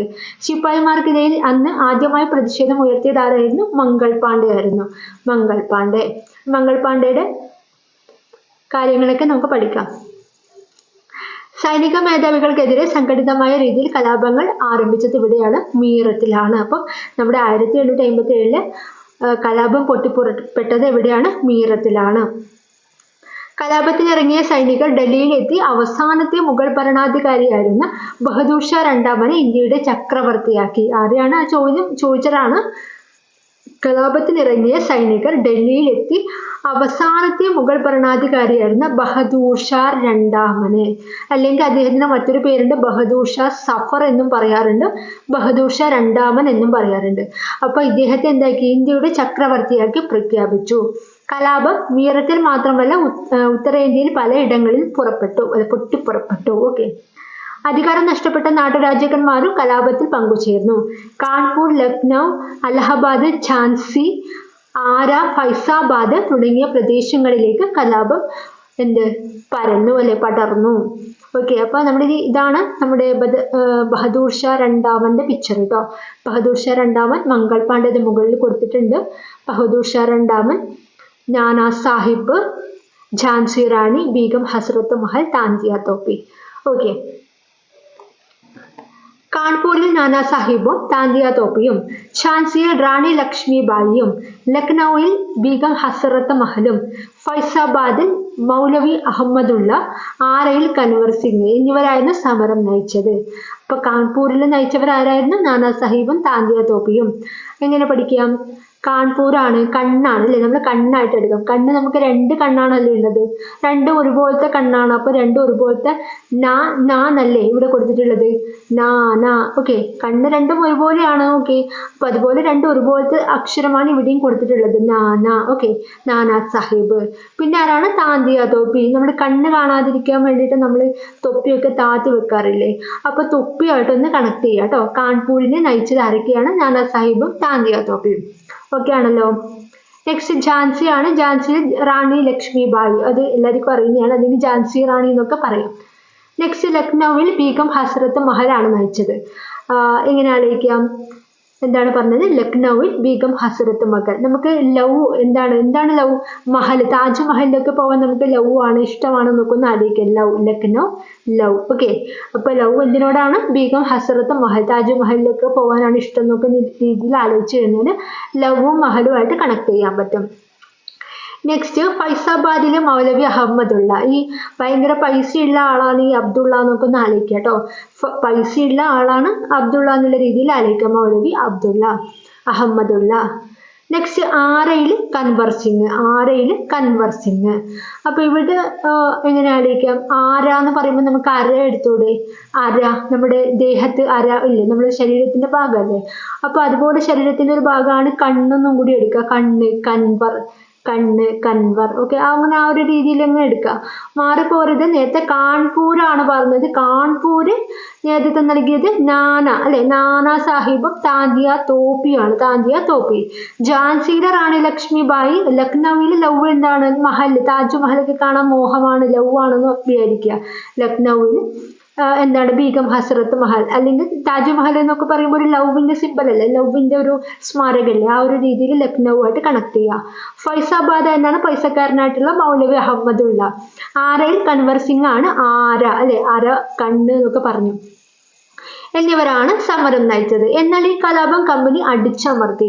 ബഹദൂർ ഷാ സഫറിനെ എങ്ങോട്ടേക്ക് മാറ്റി? നാട് കടത്തി റങ്കൂണിലേക്ക്. ഇമ്പോർട്ടന്റ് ആണ്. ബഹദൂർ ഷാ സഫറിനെ നാട് കടത്തിയത് എങ്ങോട്ടാണ്? റങ്കൂണിലേക്ക്. റങ്കൂണ്. ബഹദൂർ ഷാ സഫർ അല്ലെങ്കിൽ ബഹദൂർ ഷാ രണ്ടാമനെ നാട് കടത്തിയത് എങ്ങോട്ടാണ്? റങ്കൂണിലേക്കാണ്. ഓക്കെ, ഒരു റാങ്ക് ഒക്കെ കൊടുത്തിട്ട് അങ്ങ് നാട് കടത്തിയെന്ന് വിചാരിക്കുക കേട്ടോ. ഒരു റാങ്ക് ഒക്കെ കൊടുത്തിട്ടാണ് ബഹദൂർ ഷാ സഫറിന് റാങ്ക് ഒക്കെ കൊടുത്തിട്ടാണ് നാട് കടത്തിയതെന്ന് വിചാരിച്ചാൽ മതി. റങ്കൂണ്. ഓക്കെ, നെക്സ്റ്റ് പറയാം. എന്തുകൊണ്ടായിരിക്കാം ഒന്നാം സ്വാതന്ത്ര്യ സമരം പരാജയപ്പെട്ടത്? നമുക്ക് പരിശോധിക്കാം. എന്തുകൊണ്ടായിരിക്കാം പരാജയപ്പെട്ടത്? ശരിക്കും ഒന്നാം സ്വാതന്ത്ര്യ സമരം ഇത്രയും ആൾക്കാർ കൂടി ഒന്നിച്ച് ചേർന്നിട്ട് പോലും, ഝാൻസി റാണിയൊക്കെ ഒന്നിച്ച് നിന്നിട്ട് പോലും സമരം പോക്കായിരുന്നു അല്ലെ, പരാജയപ്പെട്ടിരുന്നു. കാരണം എന്താണ്? അവർക്കൊരു സംഘടിത സ്വഭാവം ഉണ്ടായിരുന്നില്ല എന്ന് നേരത്തെ പറഞ്ഞിട്ടുണ്ടായിരുന്നു അല്ലെ. സംഘടിത സ്വഭാവം ഉണ്ടായിരുന്നില്ല. നമുക്ക് ബാക്കിയുള്ള പോയിന്റ് നോക്കാം. ഉത്തരേന്ത്യയിൽ മിക്ക സ്ഥലങ്ങളിലും കലാപം ഉണ്ടായെങ്കിലും ഇതിനൊരു സംഘടിത സ്വഭാവം ഉണ്ടായിരുന്നില്ല. ഞാൻ പറഞ്ഞില്ലേ, സംഘടിത സ്വഭാവം ഉണ്ടായിരുന്നില്ല. എവിടേക്കോ എന്തൊക്കെയോ നടന്നിട്ടുണ്ട്, പക്ഷേ ഒരു മൊത്തമായിട്ട് നിയന്ത്രിക്കാൻ ഒരു വ്യക്തി ഉണ്ടായിരുന്നില്ല. പിന്നീടാണ് നമ്മുടെ ഗാന്ധിജിയൊക്കെ വന്നിട്ട് എല്ലാം സെറ്റപ്പ് ആക്കിയത്. ആ സമയത്ത് ഈ 1857 എല്ലാത്തിനും ഒന്ന് സംഘടിച്ച് നിയന്ത്രിക്കാൻ വേണ്ടിയിട്ടൊരു വ്യക്തിയോ ഒരു എന്താണ് പറയുക ഒരു സംഘടനയോ ഒന്നും ഉണ്ടായിരുന്നില്ല. അതുകൊണ്ട് എവിടേക്കോ എന്തൊക്കെയോ സമരങ്ങളൊക്കെ നടന്നു എന്ന് മാത്രമേ ഉള്ളൂ. ഓക്കെ, ഉത്തരേന്ത്യയിലെ മിക്ക സ്ഥലങ്ങളിലും കലാപങ്ങൾ ഉണ്ടായെങ്കിലും ഇതിനായി സംഘടിത സ്വഭാവം ഉണ്ടായിരുന്നില്ല. കലാപകാരികളെ അപേക്ഷിച്ച് സൈനിക ശേഷിയും സംഘാടന മികവും മെച്ചപ്പെട്ട ആയുധങ്ങളും ആർക്കുണ്ടായിരുന്നു? ബ്രിട്ടീഷുകാർക്കുണ്ടായിരുന്നു, കമ്പനിക്കുണ്ടായിരുന്നു. ഇന്ത്യക്കാരിൽ എല്ലാ വിഭാഗങ്ങളുടെയും പിന്തുണ നേടാൻ കലാപകാരികൾക്ക് ആയിരുന്നില്ല. ഇന്ത്യക്കാരെ തന്നെ പിന്തുടർന്നില്ല. ഓക്കെ, എല്ലാവരും ഇന്ത്യക്കാരെ തന്നെ സപ്പോർട്ട് ചെയ്തില്ല. ഒരുപാട് ആൾക്കാർ എന്ത് ചെയ്യുന്നു? ബ്രിട്ടീഷുകാർക്കാണ് സപ്പോർട്ട് കൊടുത്തത്. ഇന്ത്യക്കാരിൽ എല്ലാ വിഭാഗങ്ങളുടെയും പിന്തുണ നേടുന്നതിൽ കലാപകാരികൾ പരാജയപ്പെട്ടു. ഇംഗ്ലീഷ് വിദ്യാഭ്യാസം നേടിയ ഇന്ത്യക്കാർ സമരത്തിനെതിരായിരുന്നു. ഇംഗ്ലീഷ് വിദ്യാഭ്യാസം നേടിയവരൊക്കെ സമരത്തിനെതിരായിരുന്നു, ഇന്ത്യക്കാർക്കെതിരായിരുന്നു. സമ്പന്നരായ നാട്ടുരാജാക്കന്മാർ കമ്പനിക്കായിരുന്നു പിന്തുണ നൽകിയത്. സമ്പന്നരായിട്ടുള്ള രാജാക്കന്മാരൊക്കെ കമ്പനിക്കായിരുന്നു, ബ്രിട്ടീഷുകാർക്കാരായിരുന്നു സപ്പോർട്ട് ചെയ്തിട്ടുണ്ടായിരുന്നത്. ഓക്കെ, അപ്പൊ നമ്മുടെ ഇന്ത്യയുടെ ഒരു പിക്ചർ ഉണ്ട്. ഇതിൽ മീററ്റ് കാണാം അല്ലെ, പൊട്ടിപ്പുറപ്പെട്ട സ്ഥലമാണ്. 1857 നമ്മുടെ കലാപം പൊട്ടിപ്പുറപ്പെട്ട സ്ഥലം മീററ്റാണ് ആദ്യം കാണുന്നത്. പിന്നെ ആവത്, ഫൈസാബാദിലാണ് അഹമ്മദുള്ള പൈസക്കാരൻ എന്ന് പറഞ്ഞിട്ടുണ്ടായിരുന്നു അല്ലെ. കാൺപൂരിലും നാനാ സാഹിബ്, കണ്ണെല്ലാം ഒരുപോലെയാണ് നാനാ സാഹിബും, തൊപ്പി താന്തിയ തോപ്പിയും, ഝാൻസിയിലെ ഝാൻസി റാണി. ഓക്കെ, അപ്പൊ ഒന്ന് ജസ്റ്റ് ആ പിക്ചർ ഒന്ന് നോക്കാം. നെക്സ്റ്റ്, കലാപം നടന്ന പ്രധാന സ്ഥലങ്ങൾ കണ്ടെത്തുക. അല്ലെ, അതിൽ കൊടുത്തിട്ടുണ്ട്. അവ ഇന്ന് ഏതെല്ലാം സംസ്ഥാനങ്ങളിലാണെന്ന് പട്ടികപ്പെടുത്തുക. ഓക്കെ, പ്രത്യക്ഷത്തിൽ സമരം പരാജയപ്പെട്ടെങ്കിലും കമ്പനി ഭരണത്തിനെതിരെ നാടിന്റെ മോചനത്തിനായുള്ള ആദ്യത്തെ ബഹുജന സമരമായിരുന്നു 1857 ഒന്നാം സ്വാതന്ത്ര്യ സമരം എന്നറിയപ്പെടുന്നത്. ഓക്കെ, എന്താണ് പ്രത്യക്ഷത്തിൽ സമരം? നമ്മൾ പറഞ്ഞു പരാജയപ്പെട്ട ഒരു സമരമായിരുന്നു, സംഘടിത സ്വഭാവം ഉണ്ടായിരുന്നില്ല എന്നൊക്കെ പറഞ്ഞു. എങ്കിലും പോലും നമ്മുടെ ചരിത്രം നോക്കിക്കഴിഞ്ഞാൽ ആദ്യത്തെ ഇന്ത്യൻ ഒന്നാം സ്വാതന്ത്ര്യ സമരമായിട്ട് കണക്കാക്കുന്നത് 1857 ഈ സമരത്തെയാണ്. ഓക്കെ, എന്താണ് പറയുന്നത്? നാടിന്റെ മോചനത്തിനായുള്ള ആദ്യത്തെ ബഹുജന സമരമായിരുന്നു അത്. അതുകൊണ്ട് തന്നെ ഈ സമരത്തെ ഇന്ത്യയുടെ ഒന്നാം സ്വാതന്ത്ര്യ സമരമായിട്ട് കണക്കാക്കുന്നു. അപ്പൊ ഇന്ത്യയുടെ ഒന്നാം സ്വാതന്ത്ര്യ സമരം എന്ന് പറഞ്ഞാൽ എന്താണ്? 1857 നടന്നിട്ടുള്ള സമരം, കലാപമാണ് ഇന്ത്യയുടെ ഒന്നാം സ്വാതന്ത്ര്യ സമരമായിട്ട് അറിയപ്പെടുന്നത്. ഇമ്പോർട്ടന്റ് ആണ്, ശ്രദ്ധിക്കുക. കലാപത്തിന്റെ ഏറ്റവും വലിയ ശക്തി മതത്തിന് അതീതമായി ഇന്ത്യൻ ജനത ഉയർത്തിയ ഐക്യബോധമായിരുന്നു. ബഹദൂർ ഷായെ ഹിന്ദുസ്ഥാൻ അതായത് ഇന്ത്യയുടെ ചക്രവർത്തിയായി പ്രഖ്യാപിക്കാൻ ശിപ്പായിമാരെ പ്രേരിപ്പിച്ചത് ഈ ഐക്യമായിരുന്നു. ഓക്കെ, നമ്മുടെ ഈ 1857 കലാപത്തിന് ഒരു മതത്തിന്റെ ബേസ് ആയിട്ടല്ല ചെയ്തത്, എല്ലാ മതങ്ങളും ഒന്നിച്ച് ചേർന്നിട്ടാണ് ചെയ്തത് എന്നാണ് പറയുന്നത്. അതുകൊണ്ടാണ് ഈ ശിപ്പായിമാർ എന്നൊക്കെ പറയുമ്പോൾ അവർ കൂടുതലും, ഞാൻ പറഞ്ഞില്ല, എല്ലാവരും വെജിറ്റേറിയൻ ആണ്. പശുവിന്റെയും ഇതിന്റെ ഒക്കെ പറയുമ്പോൾ അവർക്ക് അറപ്പ് തോന്നുന്നത് എന്തുകൊണ്ടാണ്? അവർ വെജിറ്റേറിയൻ ആയതുകൊണ്ടാണ്. അപ്പൊ അവര് പരമാവധി ഹിന്ദുക്കളായിരുന്നു. പക്ഷെ എന്നിട്ട് കേട്ടപ്പോഴും ഒരു ഇസ്ലാമായിട്ടുണ്ടായിരുന്ന ബഹദൂർ ഷായെയാണ് അവർ രാജാവായിട്ട് കൽപ്പിച്ചത് അല്ലെ. അപ്പോൾ എന്തുകൊണ്ടാണ്? അതൊരു ഐക്യമാണ് അല്ലെ. ആ സമയത്ത് ഭയങ്കര ഐക്യം ഉണ്ടായിരുന്നു എന്നാണ് പറയുന്നത്. കലാപത്തിന്റെ ഏറ്റവും വലിയ ശക്തി മതത്തിന് അതീതമായി ഇന്ത്യൻ ജനത ഉയർത്തിയ ഐക്യബോധമായിരുന്നു. ബഹദൂർ ഷായെ ഷാഹിൻ ഷായി ഹിന്ദുസ്ഥാൻ, അതായത് ഇന്ത്യയുടെ ചക്രവർത്തിയായി പ്രഖ്യാപിക്കാൻ ശിപ്പായിമാരെ പ്രേരിപ്പിച്ചത് ആ ഒരു ഐക്യമായിരുന്നു. മതസ്പർദ്ധ വളർത്താൻ ബ്രിട്ടീഷുകാർ നടത്തിയ ശ്രമങ്ങൾ കലാപകാലം വരെ വിജയിച്ചിട്ടില്ല എന്ന് ഈ സംഭവങ്ങൾ വ്യക്തമാക്കുന്നു. ഇനിയിപ്പോൾ ഒരു ബോക്സ് ആണ് കൊടുത്തിട്ടുള്ളത്. ഇതിൽ ചെയ്യേണ്ട കാര്യം ഞങ്ങൾ ഓൾറെഡി പറഞ്ഞിട്ടുണ്ട് അല്ലേ. ഝാൻസി, റാണി ലക്ഷ്മിബായി, പിന്നെന്താണ് പറഞ്ഞത്? പിന്നെ പറഞ്ഞത് ആര പറഞ്ഞിട്ടുണ്ട് അല്ലെ. ആര എന്താണ്? കൻവർ സിംഗാണ് പറഞ്ഞത്. ആരെയും കണ്ണെന്നൊക്കെ പറഞ്ഞിട്ടുണ്ട്. പിന്നെ അതുപോലെ കാൺപൂര് നാനാ സാഹിബും താന്തിയ തോപ്പയും പറഞ്ഞു. പിന്നെ എന്താണ്? ലക്നൌവിൽ ബീഗം ഹസ്രത്ത് മഹൽ അല്ലെ, ലവ് ആണ്. താജ്മഹൽ ഒരു ലവിന്റെ സിമ്പിൾ ആണെന്നൊക്കെ പറഞ്ഞിട്ടുണ്ട്. ഫൈസാബാദ് മൗലിയ അഹമ്മദുള്ള. അപ്പൊ ഇത്രയും കാര്യങ്ങളാണ് ആ ബോക്സിലേക്ക് വരേണ്ടത് കേട്ടോ. അത് ഞാൻ ഓൾറെഡി പറഞ്ഞിട്ടുണ്ട്. നെക്സ്റ്റ്, ഇന്ത്യയുടെ ഭരണം ബ്രിട്ടീഷ് രാജ്ഞിയുടെ കൈകളിലേക്ക്. 1857 ഒന്നാം സ്വാതന്ത്ര്യ സമരം ഇന്ത്യയുടെ ഭരണ സംവിധാനത്തിന് മാറ്റം വരുത്തി. ബ്രിട്ടീഷ് രാജ്ഞിയുടെ 1858 വിളംബരത്തോടെ 1858 ബ്രിട്ടീഷ് രാജ്ഞിയുടെ 1858 വിളംബരത്തോടെ ഇംഗ്ലീഷ് ഈസ്റ്റ് ഇന്ത്യ കമ്പനിയുടെ ഭരണം അവസാനിച്ചു. ഇന്ത്യയുടെ ഭരണം ബ്രിട്ടീഷ് രാജ്ഞിയുടെ നേരിട്ടുള്ള നിയന്ത്രണത്തിലായി. അപ്പൊ അത്ര വരെയും എന്താണ്, നമ്മൾ ബ്രിട്ടീഷുകാരാണ്. 1857 സമരം നടക്കുന്നത് വരെയും ബ്രിട്ടീഷുകാരായിരുന്നു എന്തുണ്ടായിരുന്നത്, ഇന്ത്യയുടെ ഒരു കൺട്രോളൊക്കെ ബ്രിട്ടീഷുകാരുടെ കയ്യിലായിരുന്നു. അതോടുകൂടി ആ ഒരു സമരം നടന്നതോടുകൂടി 1858 വിളംബരത്തോടുകൂടി ഇംഗ്ലീഷ് ഈസ്റ്റ് ഇന്ത്യ കമ്പനിയുടെ ഭരണം അവസാനിച്ചു.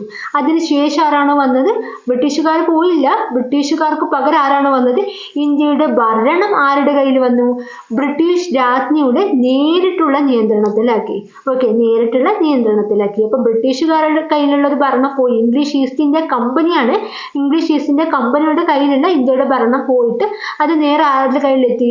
ഇന്ത്യയുടെ ഭരണം ബ്രിട്ടീഷ് രാജ്ഞിയുടെ നേരിട്ടുള്ള നിയന്ത്രണത്തിലെത്തി. 1857 ഒന്നാം സ്വാതന്ത്ര്യ സമരം എന്ന വിഷയത്തെ ക്ലാസ് സെമിനാർ നടത്തും. അപ്പൊ ഇത്രയും കാര്യങ്ങളാണ് ഈ പാഠത്തിനെ കുറിച്ച് പറയാനുള്ളത്. എന്താണ് പറഞ്ഞത്? ഇത്രയും കാലം ഈസ്റ്റ് ഇന്ത്യ കമ്പനി ആയിരുന്നു ഭരിച്ചിരുന്നത്. ഈ സമരത്തോടു കൂടി 1857 ഒന്നാം സ്വാതന്ത്ര്യ സമരത്തോടു കൂടി ഈസ്റ്റ് ഇന്ത്യ കമ്പനിയുടെ കേരളത്തിലല്ല ഇന്ത്യയിലെ ഒരു ഭരണം അവസാനിക്കുകയും കൂടെ ആര് വന്നു? ബ്രിട്ടീഷ് രാജ്ഞിയുടെ നേരിട്ടുള്ള നിയന്ത്രണത്തിലായി നമ്മുടെ ഇന്ത്യ. അപ്പൊ ഇത്രയും കാര്യങ്ങളാണ് ഇന്ന് പറയാനുള്ളത്. ഈ ഒരു പാഠത്തിലെ കുറച്ച് ഇമ്പോർട്ടൻ്റ് ആയിട്ടുള്ള ഭാഗങ്ങൾ നമുക്ക് നോക്കാം. സംഗ്രഹമാണ് വായിക്കാൻ പോകുന്നത്. ബ്രിട്ടീഷുകാർ ഇന്ത്യയിൽ നടപ്പാക്കിയ നയങ്ങൾ വിവിധ വിഭാഗങ്ങളിൽപ്പെട്ട ജനങ്ങൾക്ക് ദുരിതമാക്കിയിട്ടുണ്ടായിരുന്നു അല്ലെ. നമ്മൾ കർഷകർ, നെയ്ത്തുകാർ എല്ലാം പറഞ്ഞിട്ടുണ്ട്. യാതനകൾ നേരിട്ട കർഷകർ, കരകൗശല തൊഴിലാളികൾ, പ്രഭുക്കന്മാർ, ഗോത്രവർഗക്കാർ, രാജാക്കന്മാർ എന്നിവർ ബ്രിട്ടീഷുകാർക്കെതിരെ കലാപങ്ങൾ നടത്തി. ഒന്നാം സ്വാതന്ത്ര്യ സമരത്തിന് ശേഷം ഇന്ത്യയുടെ ഭരണം ഇംഗ്ലീഷ് ഈസ്റ്റ് ഇന്ത്യ കമ്പനിയിൽ നിന്ന് ബ്രിട്ടീഷ് ഗവൺമെന്റ് ഏറ്റെടുത്തു. അപ്പൊ ഇത്ര കാര്യങ്ങളാണ് നമ്മൾ പറഞ്ഞിട്ടുള്ളത്. ഇനി ഞാൻ ഈ പാഠഭാഗത്തിൽ ഇമ്പോർട്ടൻ്റ് ആയിട്ടുള്ള നിങ്ങൾ പഠിച്ചിരിക്കേണ്ട മെയിൻ PSC ചോദിക്കുന്ന മെയിൻ പോയിന്റ്സ് കോഡുകൾ വെച്ചിട്ട് പറയുന്നതായിരിക്കും. ശ്രദ്ധിച്ചു കേൾക്കാട്ടോ. ഒന്നാമത്തെ പോയിന്റ്, ഇന്ത്യൻ റെയിൽവേ ആരംഭിച്ചത് 1853 ഏപ്രിൽ 16. ബോംബെ ടു താനെ വരെയാണ്. 14 കോച്ച് ഉണ്ടായിരുന്നു, 400 യാത്രക്കാരും ഉണ്ടായിരുന്നു. അപ്പൊ ഇന്ത്യൻ റെയിൽവേ ആരംഭിച്ചത് എപ്പോഴാണ്? 1853 ഏപ്രിൽ 16. അപ്പൊ മൂന്ന് പടിയാണ് ഉണ്ടാവുന്നത്. പ്രില്ല് ഉപയോഗിച്ചിട്ടാണ് കഴുകുന്നത്. 6 കഴുകുന്നത് എന്ന് പറഞ്ഞു അല്ലെ. അപ്പൊ 1853 ഏപ്രിൽ 16 ഇന്ത്യൻ റെയിൽവേ ആരംഭിച്ചത്. ബോംബെ മുതൽ താനെ വരെയാണ്. 14 കോച്ചുണ്ട്, 400 യാത്രക്കാർ. അതൊന്നും നോക്കണ്ട, മെയിൻ ആയിട്ട് ഈ 2 പോയിന്റ് നോക്കുക കേട്ടോ. ബോംബെ മുതൽ താനെ വരെയാണ്. പിന്നെ വർഷവും നോക്കി വെക്കുക.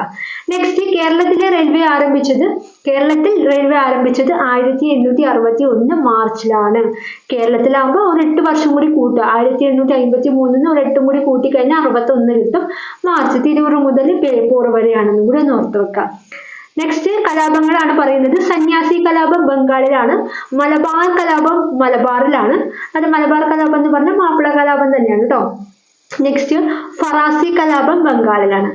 ഫറാസി കലാപം ബംഗാളിലാണ്, സന്യാസി കലാപം ബംഗാളിലാണ്. പിന്നെ എന്താ നമ്മൾ വേറൊരു കലാപം കൂടി പഠിച്ചിട്ടുണ്ട് അല്ലെ. ഓക്കെ, നെക്സ്റ്റ് എന്താണ് പറയുന്നത്? ഗോത്ര കലാപങ്ങൾ. മറാത്തയിൽ എന്താണ് പറഞ്ഞത്? മറാത്തയിൽ ബീലുക്കളാണുള്ളത് അല്ലെ, ബീലുക്കള്. മറാത്ത ബീലുക്കൾ എങ്ങനെയാണ് ഓർത്തത്? എന്താണ് ബീലുക്കളാവുമ്പോൾ നമ്മൾ മറന്നു പോകുമെന്ന് പറഞ്ഞിട്ടുണ്ട്. നെക്സ്റ്റ് അഹമ്മദാബാദിൽ കോഴികളാണ് അല്ലെ, അമ്മ കോഴി കൊടുത്ത് അടിക്കാൻ വരുന്നൊക്കെ ഒന്ന് ആലോചിക്കുക. ഛോട്ടാ നാഗ്പൂരിൽ കോളുകളാണ്, ചോട്ട അല്ലെ, ചോട്ട പിള്ളറക്കി കോളുകൾക്ക് വിളിക്കുന്നത് കേൾക്കാൻ നല്ല രസമാണ് നോക്കുന്ന ആലോചിക്കുക.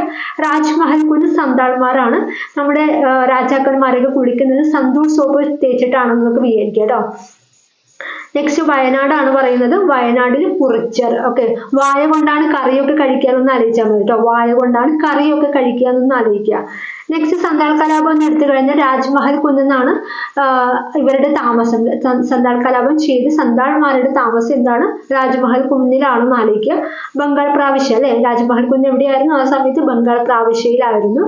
നേതാക്കന്മാർ ആരൊക്കെയായിരുന്നു? നമ്മുടെ സന്തൂർ സോപ്പ് സി ടൈപ്പ് ആണ് ഉണ്ടാവുന്നത് നമുക്ക് ആലോചിക്കുക. സി അല്ലെ, റൗണ്ട് ആണ്, അതൊരു സി ആയിട്ട് നമുക്ക് എടുക്കാം അല്ലെ. അപ്പൊ സിദ്ധുവും കാൻഹുവും കാണാൻ നല്ല ഭംഗിയാണ് അല്ലെ. സിദ്ധുവും കാൻഹുവും ആണ് സന്താൾ കലാപത്തിന്റെ നേതാക്കന്മാർ. ഓർത്ത് വെക്കണം. നെക്സ്റ്റ് എന്താണ് കുറച്ച് പറയുന്നുണ്ട്. ഔദിലെ രാജാ ചെയ്ത സിംഗ് അല്ലെ, ഔദിലെ രാജാ ചെയ്ത സിംഗ്. തിരുനെൽവേലി അല്ലെ, വേലിയിലൊക്കെ നമ്മൾ കട്ട വെക്കും അല്ലെ, ബൊമ്മ വെക്കും എന്നൊക്കെ ഒന്ന് ആലോചിക്കാം. ശിവഗംഗ മരുത് പാണ്ഡ്യൻ, ഗംഗയില് മരുത് അല്ലെ. എന്താണ് പറഞ്ഞത്? ഒരുപാട് മരുതുണ്ട്, മരതകം ഉണ്ട് എന്നൊക്കെ ഒന്ന് ആലോചിക്കുക കേട്ടോ. മരതകം പോലുള്ള മുത്തുകളൊക്കെ ഒരുപാട് ഉണ്ടെന്ന് ആലോചിക്കുക. നെക്സ്റ്റ് മലബാറിലെ പഴശ്ശിരാജയാണ്. പിന്നെന്താണ് കർണാടകയിൽ കാറിലൊക്കെ വരുന്നത് ആരാണ്? കാറ് കിട്ടിയാലേ ചിന്നമ്മ വരൂ എന്നൊക്കെ പറഞ്ഞല്ലേ. കാറ് കിട്ടിയാൽ മാത്രമേ ചിന്നമ്മ വരൂ, കിട്ടോ ചിന്നമ്മ. നെക്സ്റ്റ് തിരുവിതാംകൂറിലെ വേലുത്തമ്പി ദളവയാണ്. കൊച്ചിയിൽ പാലിയത്തച്ഛൻ അല്ലെ, കൊച്ചി പാല് മാത്രമേ കുടിക്കുന്ന കൊച്ചാണ് നമുക്ക് ആലോചിക്കുക. കൊച്ചിയിൽ പാലിയത്തച്ഛൻ. നെക്സ്റ്റ് എന്താണ് പറയുന്നത്? പഴശ്ശി സമരങ്ങളെയാണ് പറയുന്നത്. പഴശ്ശി സമരങ്ങൾ ഒളിപ്പോര് നടത്തിയത് വയനാട്ടിലാണെന്ന് പറഞ്ഞിട്ടുണ്ടായിരുന്നു. കാരണം എന്താണ്? കോട്ടയം മേഖലയിൽ നികുതി പിരിക്കാനുള്ള അവകാശം തടഞ്ഞത് കൊണ്ടാണ് പഴശ്ശിരാജ എന്ത് ചെയ്തത്? അങ്ങോട്ട് പോയിട്ട് നമ്മുടെ യുദ്ധങ്ങൾ സമരങ്ങളൊക്കെ നടന്നത്. നെക്സ്റ്റ് പടയാളികൾ. അദ്ദേഹത്തിന് പഴശ്ശിയുടെ പടയാളികളാണ് അല്ലെങ്കിൽ സഹായികളാണ്. തലേക്കൽ ചന്തു അല്ലെ, തല പഴമൊക്കെ ഇട്ട് കഴിഞ്ഞ് നമ്മൾ തലകുത്തി വീഴുന്നു പറഞ്ഞു. തലേക്കൽ ചന്തു. കൈതേരി അമ്പു, കൈതപ്പഴം, കൈതച്ചക്ക എന്നൊക്കെ പറഞ്ഞിട്ടുണ്ട്. ചേന അല്ലെ, ചേന ഇടച്ചേന പൊങ്കൻ. പിന്നെ അത്തറൊക്കെ തിരിച്ചിട്ടാണ് യുദ്ധത്തിന് പോവാന്നൊക്കെ പറഞ്ഞല്ലേ, അത്തൻ ഗുരുക്കൾ. ഓക്കെ, ഈ 4 പേരും കൃത്യമായിട്ട് ഓർത്ത് വെക്കുക കേട്ടോ. നെക്സ്റ്റ് 1809 കുണ്ടറ വിളംബരം നടത്തി. ആരാണ്? വേലുത്തമ്പി ദളവയാണ് കുണ്ടറ വിളംബരം. വിളംബരം എന്നൊക്കെ പറയുമ്പോൾ വലിയ ഒച്ചയായിരിക്കില്ലേ. അപ്പൊ 1809 എന്നുള്ള രീതിയിൽ എടുക്കുക കേട്ടോ. നെക്സ്റ്റ് 1857 എന്താണ്? യുദ്ധമാണ് പറഞ്ഞത് അല്ലെ, യുദ്ധമല്ല സമരം. കലാപം 1857 കലാപം. അതിൽ ബഹദൂർ ഷാ രണ്ടാമനെയാണ് ഇന്ത്യയുടെ ചക്രവർത്തിയായിട്ട് പറഞ്ഞിട്ടുള്ളത് അല്ലെ. ഇന്ത്യയുടെ ചക്രവർത്തിയായിട്ട് തീരുമാനിച്ചത് ആരാണ്? ബഹദൂർ ഷാ രണ്ടാമൻ അല്ലെങ്കിൽ ബഹദൂർ ഷാ സഫർ എന്നൊക്കെ പറഞ്ഞു. അദ്ദേഹത്തിനെ റങ്കൂണിലേക്ക് നാട് കടത്തി എന്നൊക്കെ പറഞ്ഞു. റാങ്ക് ഒക്കെ കൊടുത്തിട്ടാണ് റങ്കൂണിലേക്ക് നാട് കടത്തിയെന്ന് ആലോചിച്ചാൽ മതി. ഓക്കെ, നെക്സ്റ്റ് ഓരോരോ സ്ഥലങ്ങളിൽ സമരം നടത്തിയ വ്യക്തികളെയാണ് നോക്കുന്നത്. കാൺപൂരില് നാനാ സാഹിബും താന്തിയ തോപ്പിയും. കാൺപൂർ എന്ന് പറയുമ്പോൾ കണ്ണ് ഒരുപോലെയാണ്, നാനാ ഒരുപോലെയാണ്, നാനാ സാഹിബ്. പിന്നെ താന്തിയ തോപ്പി അല്ലെ, തൊപ്പിയൊക്കെ ഇട്ടിട്ടാണ് കണ്ണ് കാണാണ്ടിരിക്കാനൊക്കെ ഒന്ന് ആലോചിക്കുക കേട്ടോ. ലക്നൌവിലെ നമുക്ക് ലവിന്റെ സിമ്പിൾ ആണ് നമ്മുടെ താജ്മഹൽ എന്ന് പറയുന്നത്. മുംതാസും ഷാജഹാനൊക്കെ തമ്മിൽ ലവിന്റെ സിമ്പിൾ അല്ല. അപ്പൊ ലവ് മഹലിന് കാണുമ്പോൾ ലവ്, ലക്നൗ, ബീഗം, ഹസറത്ത്, മഹൽ എന്ന രീതിയിൽ എടുക്കുക. ഝാൻസി റാണിയാണ്. ഓക്കെ, നെക്സ്റ്റ് ഫൈസാബാദ് എന്താണ്? ഫൈസയുടെ ആളാണ് അബ്ദുള്ള മൗലവി അബ്ദുള്ള. ആരാന്ന് പറയുമ്പോൾ ആര പോലുള്ള ഒരു ഭാഗമാണ് കൺവർ സിംഗ്. നെക്സ്റ്റ് എന്താണ്? ബഹദൂർ ഷാ സഫറിനെ നാട് കടത്തിയത് നമ്മുടെ റങ്കൂണിലേക്കാണെന്ന് പറഞ്ഞു. റാങ്ക് ഒക്കെ കൊടുത്തിട്ട് റങ്കൂണിലേക്ക് കടത്തി. ബഹദൂർ ഷായെ ഹിന്ദുസ്ഥാൻ അല്ലെ എന്ന് വിളിച്ചു. ഇന്ത്യയുടെ ചക്രവർത്തി എന്ന് വിളിച്ചത് ശിപ്പായിമാരാണ്. അപ്പൊ നമ്മൾ എന്താണ് പറഞ്ഞത്? ഒരു മതത്തിന്റെ ഒരു വ്യത്യാസമൊന്നും ഇല്ലാതെ എല്ലാത്ത ഒരു ഏകീകരണം ഉണ്ടായിരുന്നു എന്നൊക്കെ പറഞ്ഞിട്ടുണ്ടായിരുന്നു. അതുകൊണ്ടാണ് അതിന്റെ എക്സാമ്പിൾ ആണ് ബഹദൂർ ഷാ രണ്ടാമനെ രാജാവായിട്ട് ഇന്ത്യയുടെ ചക്രവർത്തിയായിട്ട് നിലനിർത്തിയത് എന്നൊക്കെ പറഞ്ഞത്. നെക്സ്റ്റ് 1857 ഒന്നാം സ്വാതന്ത്ര്യ സമരം നടന്നു അല്ലെ. അതാണ് 1857. 1857 ഒന്നാം സ്വാതന്ത്ര്യ സമരം നടന്നത്. 1857 ഒന്നാം സ്വാതന്ത്ര്യ സമരം നടന്നത്. നെക്സ്റ്റ് 1858 ബ്രിട്ടീഷ് രാജ്ഞിയുടെ വിളംബരം അല്ലെ. ബ്രിട്ടീഷ് രാജ്ഞി വിളംബരം ചെയ്തത് 1858 അതോടുകൂടി എന്തായി, ഈസ്റ്റ് ഇന്ത്യ കമ്പനി അല്ലെ ഇംഗ്ലീഷ് ഈസ്റ്റ് ഇന്ത്യ കമ്പനിയുടെ ഭരണം ഇന്ത്യയിൽ അവസാനിക്കുകയും അത് നേരിട്ട് ആരാ എടുത്തത്, ബ്രിട്ടീഷ് രാജ്ഞിയുടെ നേരിട്ടുള്ള നിയന്ത്രണത്തിൽ ഇന്ത്യയുടെ ഭരണം വരികയും ചെയ്തു. അപ്പൊ ഇത്രയും പോയിന്റ് മാത്രമാണ് ഈ ഒരു പാഠത്തിലുള്ളത്. കൃത്യമായിട്ട് പഠിക്കുക, കണക്ഷൻസ് ഒക്കെ നോക്കിയിട്ട് കൃത്യമായിട്ട് പഠിക്കുക. എന്തെങ്കിലും ഡൗട്ട്സ് കാര്യങ്ങളൊക്കെ ഉണ്ടെങ്കിൽ എന്നോട് ചോദിക്കുക കേട്ടോ.